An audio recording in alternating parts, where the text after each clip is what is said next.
Halo teman-teman semua. Nah, di video kali ini kita akan membahas sesuatu yang menarik nih, yaitu bagaimana Indonesia ini sebenarnya punya posisi yang sangat-sangat strategis dalam peta dunia.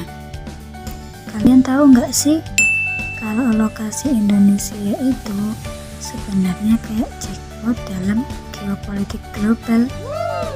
Yuk kita bahas bareng-bareng. Coba bayangkan, Indonesia itu punya 3 selat super penting. Ada Selat Malaka, Selat Sunda, dan Selat Lombok.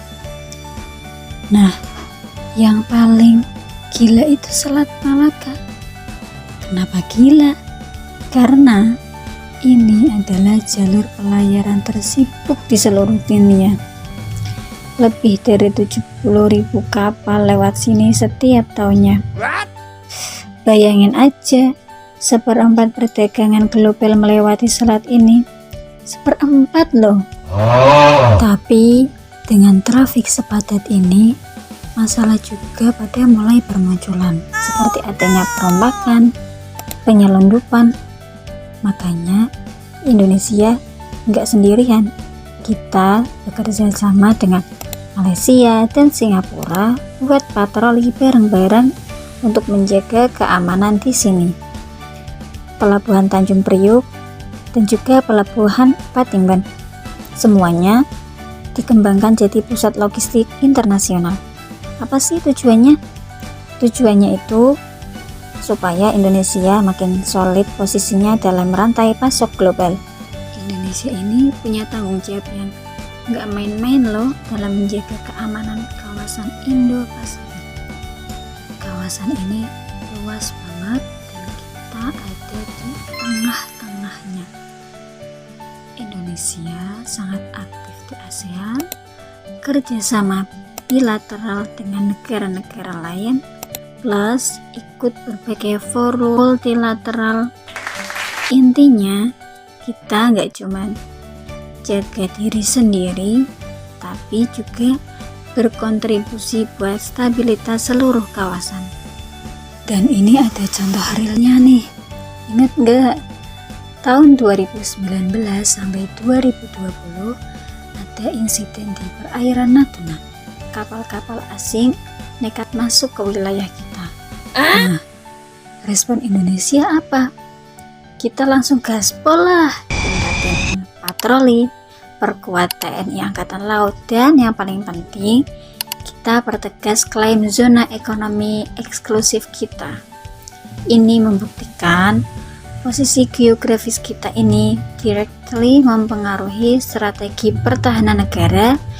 Kalau kita nggak tegas, ya bisa kecolongan.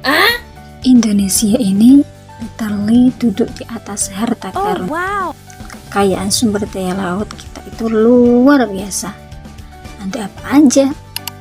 Perikanan yang melimpah, minyak, gas bumi, dan mineral dasar laut.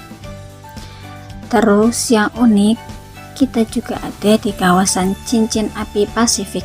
Nah, ini double-edged sword nih. Di satu sisi, kita punya peluang besar buat energi panas bumi atau geothermal. Di sisi lain, tantangan bencana alam juga tinggi. Sayangnya, kekayaan ini juga bikin negara lain ngiler. Buktinya, illegal fishing di Laut Arafura sama Natuna itu makin marak. Ini menunjukkan betapa tingginya ketertarikan negara lain sama sumber daya kita. Makanya, kita harus jaga ini baik-baik.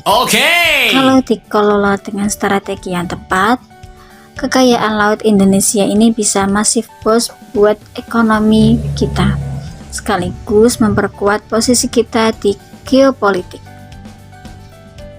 Dan poin terakhir nih, yang menurut saya paling keren, yaitu peran diplomatik Indonesia. Coba lihat posisi Indonesia di peta.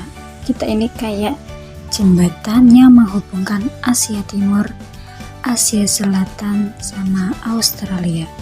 Strategis banget kan? Posisi unik ini bikin Indonesia punya leverage besar dalam diplomasi internasional, terlibat dalam isu-isu global seperti keamanan maritim, perubahan iklim, dan juga perdagangan internasional.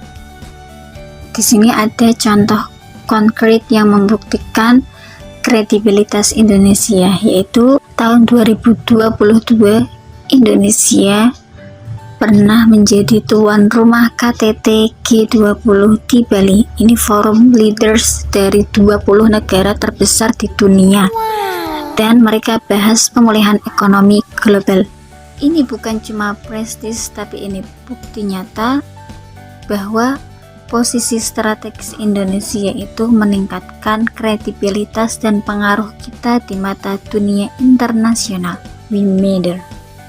Sekian dari saya, terima kasih.